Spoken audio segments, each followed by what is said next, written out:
Gec olmadan alın. Bugün sizlərə ölkəmizdə ikinci əl bazarında çox dəyərli olan, lakin müəyyən səbəblərə görə dəyərindən çox ucuz qiymətə satılan avtomobillərdən, hansı ki gec olmadan alın deyə biləcəyim avtomobillərdən bəhs edəcəyim. Siyahımızda 5 avtomobil var. Uzatmadan başlayaq. Birinci sırada bir Alman əfsanəsi dayanıb, Mercedes-Benz C232 AMG W203 Kuza. 2001-ci ildən 2004-cü ilə qədər istehsal edilib. Bildiyiniz kimi bu avtomobilin ölkəmizdə adı çıxıb Perodoku dağılır deyə. Həm bu səbəbdən, həm də bu segmentdəki bir avtomobili insanlar sport sedan kimi yox, daha çox ailə avtomobili kimi istifadə etdiyi üçün 3.2 litrəlik çox yüksək yanacaq sərfiyyatlı bu mühərrik ölkəmizdə çox da sevilməyib. Elə bu səbəbdən də cəmsi 9-10 min manat civarında bu avtomobili ikinci əl bazarında tapmaq mümkündür. Ən ideal vəziyyətdə olanı 11, 12, 13 min manatdır maksimum. Yanacaq sərfiyyatı 13-14 litr olan avtomobilin güc dəyərləri 354 at gücü və 450 Nm tork hasil edə bilir.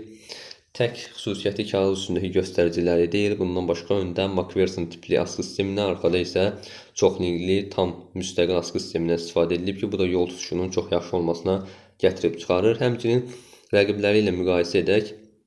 Rəqibi olmasa belə M3 ilə müqayisədə bu avtomobil M3-ü çox rahatlıqla aparır. Hətta qiyməti 60-65 min manat olan M3 CS modelini belə drag yarışında apara bilirdi döngədə. O biraz müzakirəli mövzuda apara bilməz yəqin ki, amma drag yarışında keçə bilir. Qeyd edim ki, M3 CS nəinki, hətta M3-ün özü belə C32 ilə əslində rəqib deyil, C55 ilə rəqibdir. Qiymətlə baxdığımızda, qiymətini müqayisə etdiyimizdə M3 50-55 min, 60 min manat civarına satılır E46 M3. Amma yenə də ondan daha güclü. Yəni rəqiblərlə müqayisə etdikdə də nə qədər dəyərli bir avtomobil olduğunu görə bilirik. Ümumiyyətlə 5 qapılı, 4 qapılı, 5 oturacaqlı bir ailə avtomobili, eyni zamanda sport bir avtomobil istəyirsinizsə C32 AMG sizin seçiminiz ola bilər. M112K kodlu 3.2 litrəlik V6 kompresorlu mühərrikdən istifadə edilib. Yanacaq sərfiyyatı da bayaq dediyim kimi şəhərçi 13-14 litr, magistralda 10-11 litr təşkil edir. İkinci sırada yenə bir Mercedes dayanıb. C219 Kuza, CLS 55 və CLS 63 modelləri 2004-dən 2006-cı ilə qədər CLS 55 və 2006-dan 2010-cu ilə qədər də CLS 63 AMG versiyası istehsal olunub. Bu avtomobillər ön farlarının dizaynına və arxada 3 yox, məhz 2 oturacağın olmasına görə ölkəmizdə çox da sevilmir, çox tutulmur. Buna görə həmçinin yanacaq sərfiyyatı çox yüksəkdir. Yanacaq sərfiyyatında deyim ki, şəhərçi 18-22 litr, magistralda isə 11-13 litr yanacaq sərf edir. Hələ sakin sürüşdə biraz qazlasaz, yüksək sürətə çıxsaz bu yanacaq sərfiyyatı daha da artacaq. Məhz bu səbəblərdən dolayı avtomobillərin bu qədər yüksək həcmli və bu komfortlu, lüks segment sayılan avtomobillərin qiyməti 30-33 min manat civarındadır. CLS 55 modelində M113K kodlu 5.4 litrəlik V8 kompresorlu mühərrikdən istifadə edilərkən CLS 63 modelində M156 kodlu 6.2 litrəlik V8 atmosferik mühərrikdən istifadə edilib. CLS 55 475 at gücü və 700 Nm tork hasil edərkən CLS 63 modeli 510 at gücü və 650 Nm tork hasil edirdi. CLS 55 biraz daha tork yönümlüdür. 63 isə bir qədər daha at gücü yüksək olması ilə seçilir. Mənim seçimim kompresorlu olduğu üçün 55-dən yana olardı, amma bu tamamilə zövq məsələsidir. Siyahımızın 3-cü sırasında bir Japon əfsanəsi dayanıb, Infiniti G37 və G37S V36 Kuza. 2006-dan 2015-ci ilə qədər istehsal edilib 4-cü nəsil Infiniti G37. Əvvəl istəyirəm G37 ilə G37S-in fərqlərindən danışım. G37S sadəcə G37-nin bir qədər daha sportiv versiyasıdır. Ön oturacaqlarda fərq var, baldır və diz dəstəyi var. Xarici bodikitdə müəyyən fərqlər var.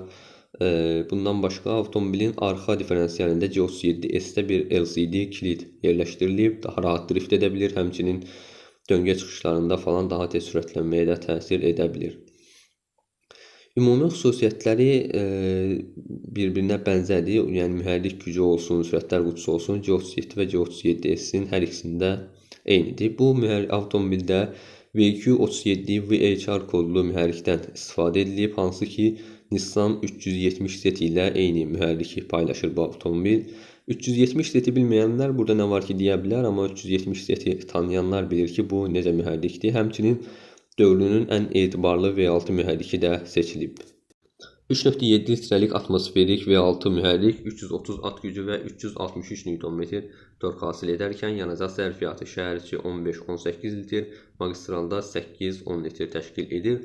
Azərbaycanda ikinci əl bazarında satış qiyməti isə cəmisi 13-17 min manat arasıdır. 4-cü sırada bir Koreya avtomobili dayanıb, Hyundai Genesis BH38.